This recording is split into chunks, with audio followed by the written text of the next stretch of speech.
दरिया किनारे चाय वाले की खामोश महफिल।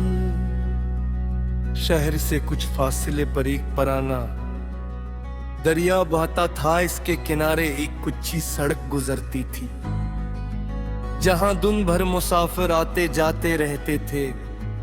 इसी सड़क के मोड़ पर एक छोटी सी चाय की दुकान थी। ना कोई बड़ा बोर्ड, ना रंगीन रोशनियां, न जदीद कुर्सियां, सिर्फ लकड़ी की चंद बेंची, एक पुरानी कीतली और मिट्टी के कप। उस दुकान का मालिक एक बूढ़ा शख्स था, जिसे सब चच्चा रशीद कहते थे।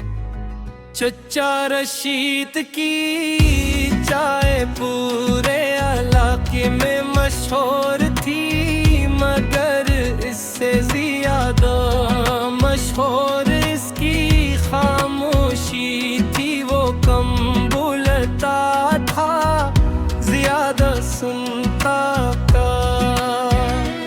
लोग आते, चाय पीते, अपने दुख सुख सुनाते और वापस चले जाते।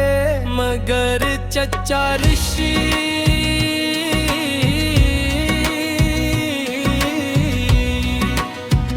ये शामनी रहता।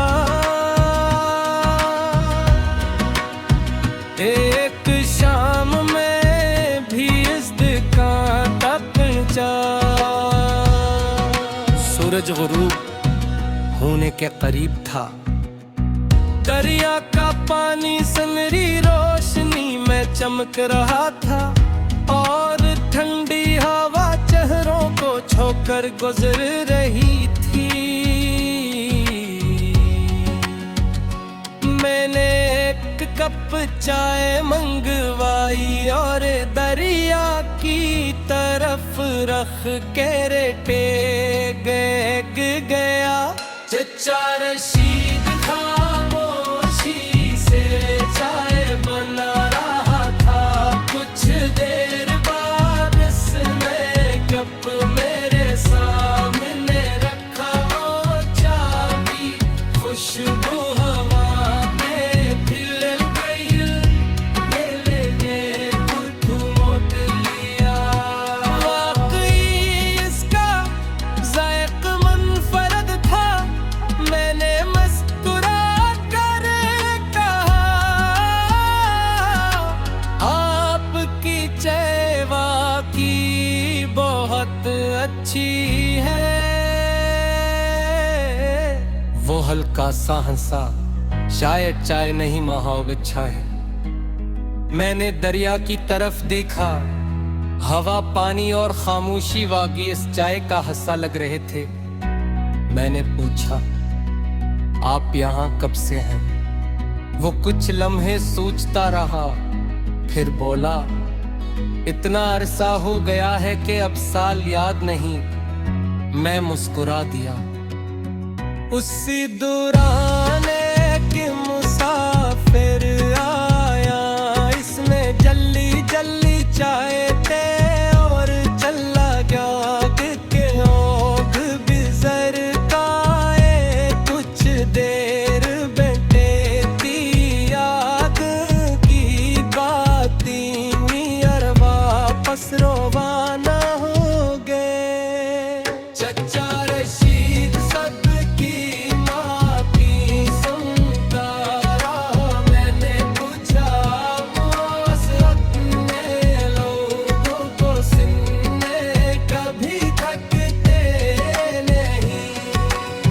वो मुस्कुराया, सुनना थकाता नहीं, समझना थकाता है। ये जुमला मेरे दिल में उतर गया। शायद वाकई दुनिया में बहुत कम लोग ऐसे होते हैं जो दूसरों को सही मानों में समझ सकी।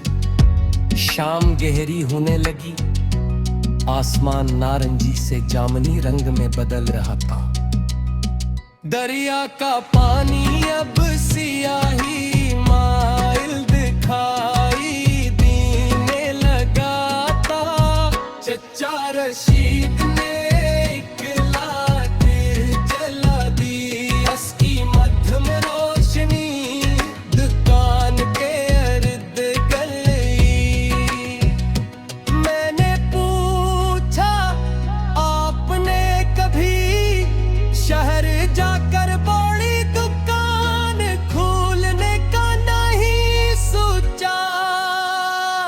वहां से पड़ा, बड़ी दुकान खोल लीता, मगर फिर ये दरिया कहां से लाता।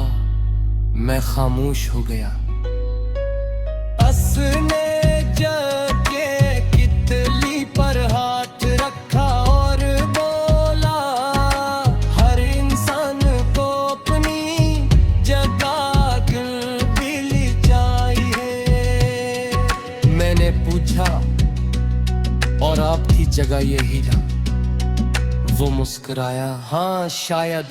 कुछ देर खामोशी रही, मैंने की तेरे रे तुम घर आ रही तो तोरी तही किसी कर बड़ी आगा ससमाई भी।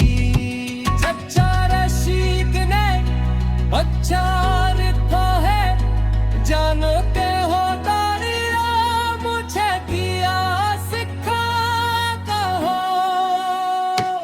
मैंने नफी में सर कहला।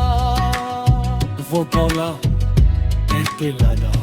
मैंने पूछा कैसे, असयों दरिया के अफशारा दिया। ये दास के न्याले माले पत्थरों से नहीं रखता, इनके इर्द गिर्द से तिसर जाता है। मेरे लतित मुस्कान कर सोच मारा, जिंदगी में दी शायर हर तस्वीर संदर में जरूरी नहीं होता। आशा खाजा की कुर्बाना ही सबसे बुरी हिकमत होती है। रात होने